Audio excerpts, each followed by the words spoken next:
Imagina por un instante un paisaje que no reconoce la escala humana. Árboles que se elevan más allá de lo que hoy llamaríamos gigantes. Un cielo bañado por una luz difusa, mientras una capa de vapor envuelve horizontes, y criaturas cuyo tamaño obliga a los pobladores a adaptar sus hogares y cultivos a una presencia que abruma. ¿Cómo se vivía antes del diluvio? ¿Qué secretos guardaba la tierra en aquellos días que precedieron al gran cataclismo? Este documental se adentra en eso, en la vida en la tierra antes del diluvio y en las tradiciones que intentan explicar por qué la creación tuvo que ser reiniciada. Situémonos en un marco temporal aproximado, según las cronologías tradicionales, unos 5.500 a 4.400 años atrás, un período en el que la memoria humana conservó relatos de un mundo distinto. Para comprenderlo, recorreremos dos tipos de fuentes. Por un lado, el texto canónico de la Biblia, en particular Génesis, capítulos 4 y 6, y alusiones posteriores como las de Job. Por otro lado, relatos tradicionales y apócrifos, como el libro de Enoc, el libro de los Jubileos y el Jaser, que amplían el cuadro con detalles que la narrativa canónica no desarrolla. Donde usemos estas tradiciones, lo indicaré claramente, según el libro de Enoc o según textos tradicionales, y cuando hagamos propuestas interpretativas o científicas, las presentaré como hipótesis o lecturas posibles, no como certezas comprobadas. Antes de continuar, si el tema te interesa y quieres comprobar visualmente las reconstrucciones que veremos, quédate hasta el final. Después de este relato, enlazaremos a un análisis técnico sobre el arca y cómo pudo sostener la vida durante el diluvio. Ahora volvamos al mundo que existía antes del juicio. En aquel tiempo, la atmósfera no se parecía a la que respiramos hoy. Una teoría antigua, retomada por algunas interpretaciones, propone la existencia de una capa de vapor que envolvía la Tierra, un canopy, que provocaba una luminosidad suave y una estabilidad climática diferente, menos radiación directa, noches menos frías y precipitaciones distintas a las actuales. Si aceptamos, solo como hipótesis, esa idea, el paisaje biológico cobraba rasgos extraordinarios, bosques de árboles de troncos colosales, helechos arborescentes y una flora que producía frutos en abundancia y de gran tamaño. Las aldeas se extendían en claros, donde la luz llegaba con dificultad. Las casas se construían reforzadas contra el peso de la vegetación y las huellas de gigantes marcaban los caminos. Pero la diferencia más notable estaba en la fauna. Los textos que han llegado hasta nosotros hablan de animales colosales. El libro de Job, aunque no describe directamente la vida humana antes del diluvio, presenta figuras como el Behemoth y el Leviatán, seres de enorme tamaño y fuerza. Job 40:41. Estas imágenes han servido para imaginar un ecosistema donde saurópsidos y reptiles de gran envergadura convivían con mamíferos de tamaño poco compatible con un agricultor sin protección. Comunidades humanas aprendían por necesidad a fortificar, a domesticar a gran escala y a organizar su vida en función de presencias que hoy llamaríamos megafauna. La vegetación poderosa y la fauna colosal no eran, sin embargo, el centro del cambio que acabaría por alterar el rumbo de la humanidad. Las fuentes que siguen al Génesis y las tradiciones apócrifas coinciden en señalar un elemento externo, algo que descendió del cielo y alteró la dinámica social. Los vigilantes, o watchers, en la tradición del libro de Enoc. Según esas tradiciones, estos seres llegaron desde arriba con una apariencia que inspiraba asombro, altos, luminosos, capaces de hablar en lenguas desconocidas y portadores de un saber que la humanidad no poseía. ¿Qué tipo de conocimientos trajeron los vigilantes? Las lecturas tradicionales les atribuyen regalos que cambiaron sociedades en un plazo sorprendentemente breve. Metalurgia, la extracción y forja de metales, el conocimiento de las armas, técnicas de guerra, astrología complicada, hechicería, música ritual y otras artes ocultas. En algunas versiones, cada uno de esos enseñanzas está asociado a un líder, Azael o Azazel, vinculado a la metalurgia, Shemyasa, presentado como promotor de ciertos ritos, Baraquel con saberes sobre las estrellas, nombres que se encuentran en el libro de Enoc y otras tradiciones.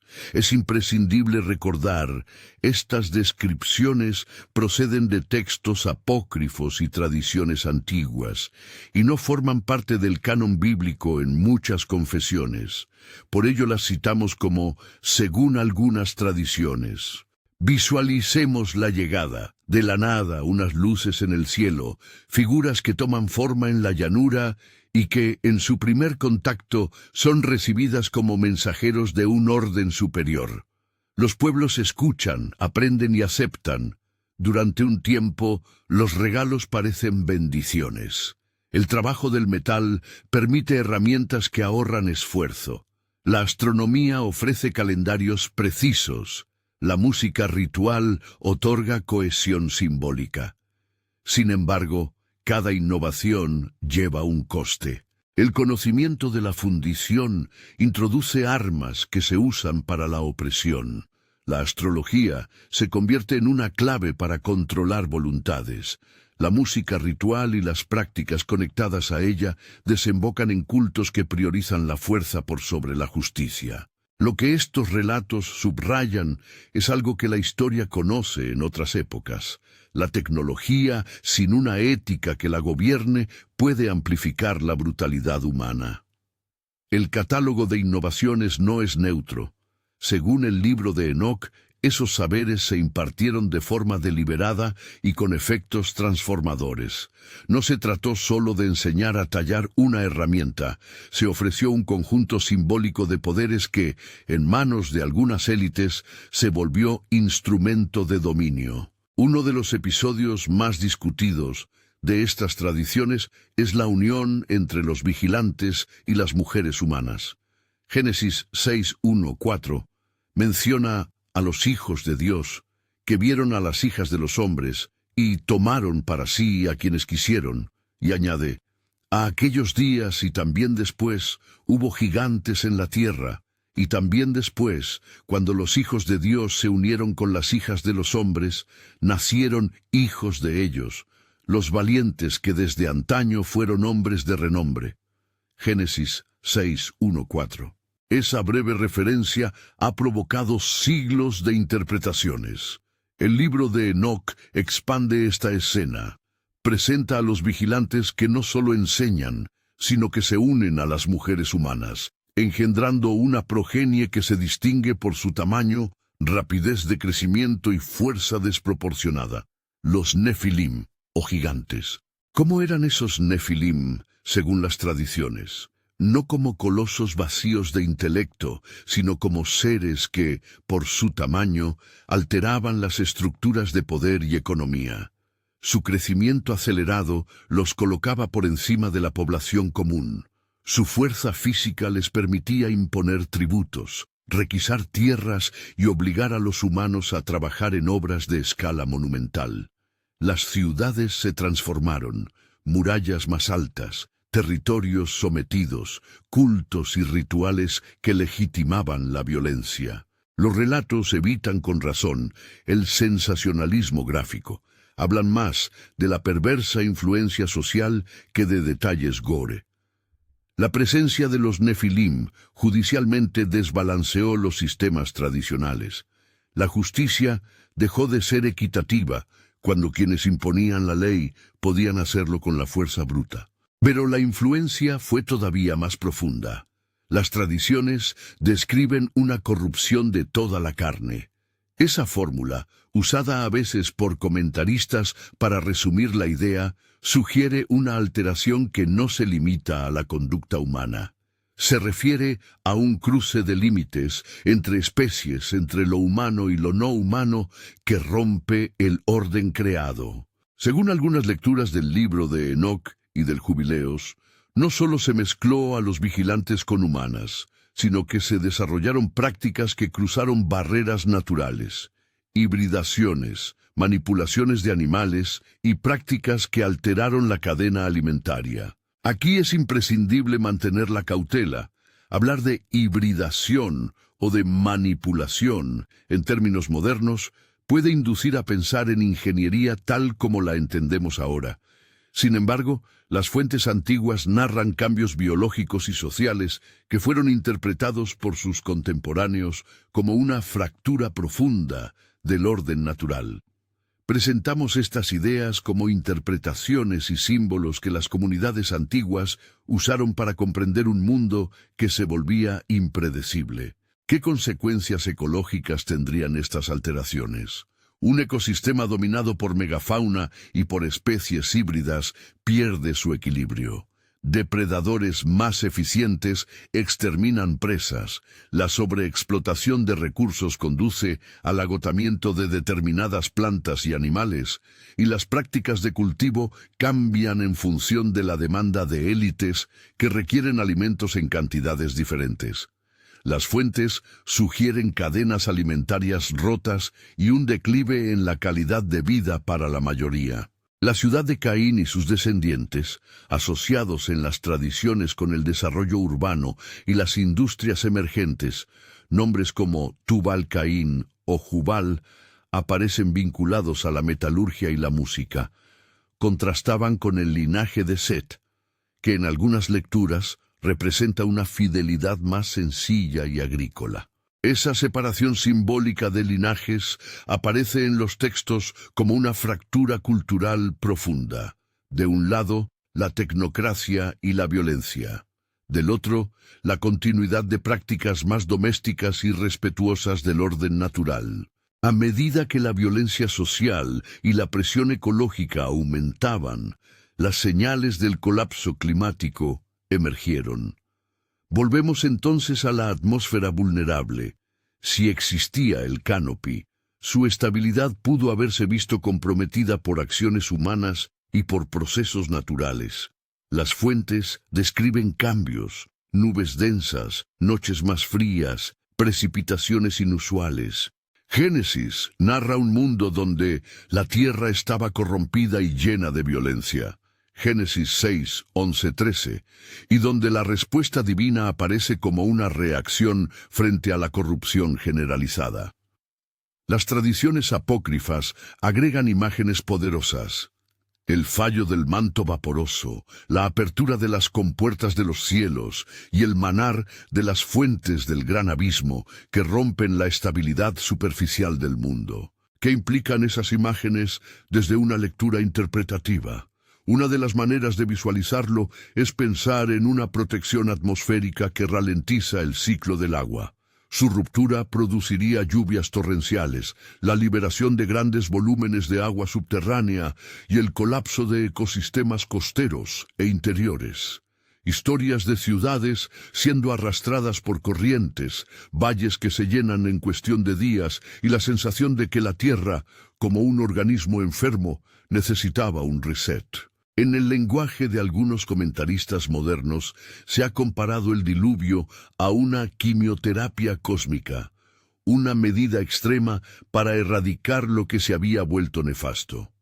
Es una metáfora poderosa y dura, pero debemos recordar que se trata de una lectura interpretativa, no de una explicación científica exhaustiva. En medio del cataclismo, los textos canónicos centran la esperanza en una figura humana. Noé. El relato bíblico presenta a Noé como el constructor de una embarcación en la cual fueron preservadas las especies escogidas y su propia familia. Génesis, capítulo 6-9, describe además instrucciones precisas sobre la construcción del arca, la preservación de parejas de animales y la renovación del pacto luego del diluvio. Noé, por tanto, aparece como el canal de salvación en un escenario donde la creación había perdido su rumbo. Las tradiciones posteriores y la imaginación popular han ampliado la imagen del arca, añadiendo detalles técnicos o especulaciones sobre su funcionamiento. Estos se abordarán con rigor en el video que sigue, donde analizaremos hipótesis sobre su tamaño, flotabilidad y cómo pudo albergar la diversidad de vida durante la inundación. Antes de llegar al desenlace, vale la pena detenernos en un punto sensible: la tensión entre relato canónico y tradiciones. A lo largo de este documental, hemos recurrido a dos tipos de fuentes. El texto bíblico de Génesis nos ofrece el eje narrativo. Su mensaje se limita a ciertos eventos y a su propósito teológico. Por otra parte, el libro de Enoc, Jaser y Jubileos contienen desarrollos que, aunque antiguos, no pertenecen al canon en la mayor parte de las tradiciones judeocristianas. Por eso, cada vez que recuperamos un detalle propio de esos escritos, lo hemos introducido como según el libro de Enoc o según otras tradiciones. Esa distinción es esencial. Permite comprender la riqueza de las viejas narrativas sin confundir una tradición interpretativa con la palabra escrita en los libros aceptados por las comunidades religiosas. Regresemos ahora al clímax. La concatenación de corrupción social, rupturas ecológicas y fracturas éticas empujó el mundo hacia un punto de no retorno. La imagen que presentan las fuentes es la de una tierra sometida a tormentas colosales, lluvia incesante, aguas subiendo más allá de las montañas, ciudades anegadas y un paisaje transformado en un mar que lo devora todo. Sin sensacionalismo, la narrativa bíblica transmite la idea de un juicio que responde a una degradación total. Génesis 7 describe cómo las fuentes del gran abismo se abrieron y cómo las compuertas del cielo se derramaron, una combinación que produce la catástrofe. Aquí conviene subrayar algo. Las descripciones religiosas usan un lenguaje simbólico y cósmico para comunicar la magnitud del suceso. Las interpretaciones geológicas o hidrológicas modernas han propuesto escenarios diversos, desde inundaciones locales enormes hasta eventos de alcance global. Las propuestas científicas varían, y ninguna de ellas puede confirmarse de manera absoluta en relación con los relatos antiguos. Por eso, en este documental, hablamos de hipótesis y de lecturas, no de certezas incontrovertibles. En medio de la inmensa destrucción, la supervivencia se articula por un proyecto opuesto al derroche: la construcción de la arca. Génesis detalla dimensiones, materiales y propósitos. No fue una hazaña de lujo ni un capricho arquitectónico. Fue una medida de preservación, diseñada para aislar y proteger. El arca aparece como un refugio donde la vida es conservada para recomenzar después de la purga. Si el diluvio es la limpieza, el arca es la esperanza que permite a la creación reemprender su marcha. En la próxima entrega nos adentraremos en cómo pudo haber sido esa embarcación desde el punto de vista técnico, cómo se diseñaría una estructura lo bastante grande para albergar parejas de especies, cómo se resolvieron problemas de alimentación, ventilación y estabilidad, y qué huellas materiales, si las hay, podrían acompañar estas hipótesis. Al cerrar este recorrido, conviene volver al mensaje central. La vida en la tierra antes del diluvio, según las fuentes, era una mezcla de maravilla y peligro. La magnitud de la flora y la fauna ofrecía un mundo espectacular, pero la llegada de poderes no regulados, los vigilantes y sus enseñanzas, según las tradiciones, transformó regalos en instrumentos de opresión y condujo a una ruptura del equilibrio ecológico y moral. La figura de los Nefilim simboliza esa desviación, gigantes que por su naturaleza física y social desordenaron el sistema de justicia y la convivencia. Frente a ese caos, la narrativa bíblica presenta el diluvio como una respuesta restauradora. no simplemente castigo, sino intento de restablecer los límites que rigen la vida. ¿Qué lecciones pueden quedar para nosotros? Primero, que el progreso tecnológico o el aumento de poder sin un anclaje ético puede causar daños cuya reparación exige medidas extremas. Segundo, que los relatos antiguos combinan memoria, símbolo y advertencia. Incluso cuando recurren a imágenes asombrosas, su intención es enseñarnos sobre la responsabilidad humana en el mundo. Por último, que la tradición religiosa y las historias apócrifas nos ofrecen mapas diferentes de un mismo paisaje histórico y teológico. Entender las distinciones entre ellas nos ayuda a leer con prudencia y profundidad. Si quieres continuar explorando este episodio final del Gran Juicio y entender, desde la ingeniería y la historia, cómo pudo funcionar el Arca de Noé, te invitamos a ver el siguiente vídeo de la serie. Un análisis técnico que pone en diálogo las dimensiones bíblicas con modelos de construcción y conservación de especies. Suscríbete para no perderte esa entrega. Comparte este documental con alguien que disfrute de la historia bíblica y de los secretos que aún susurra el pasado. La Tierra antes del diluvio sigue siendo un terreno de preguntas sobre la naturaleza de lo que descendió del cielo, sobre la medida en que las tradiciones apócrifas reflejan recuerdos culturales y sobre cómo interpretar las señales de colapso ecológico en las profundidades del pasado. Lo que permanece claro en los textos que hemos examinado es la urgencia del llamado. Cuando el saber se usa sin ética y la escala se desborda, la creación sufre. La historia de Noé, del arca y del diluvio nos recuerda con crudeza y esperanza que la restauración requiere compromiso, que la vida es frágil y que, a veces, los secretos revelados no son solo curiosidades del pasado, sino advertencias para nuestro presente.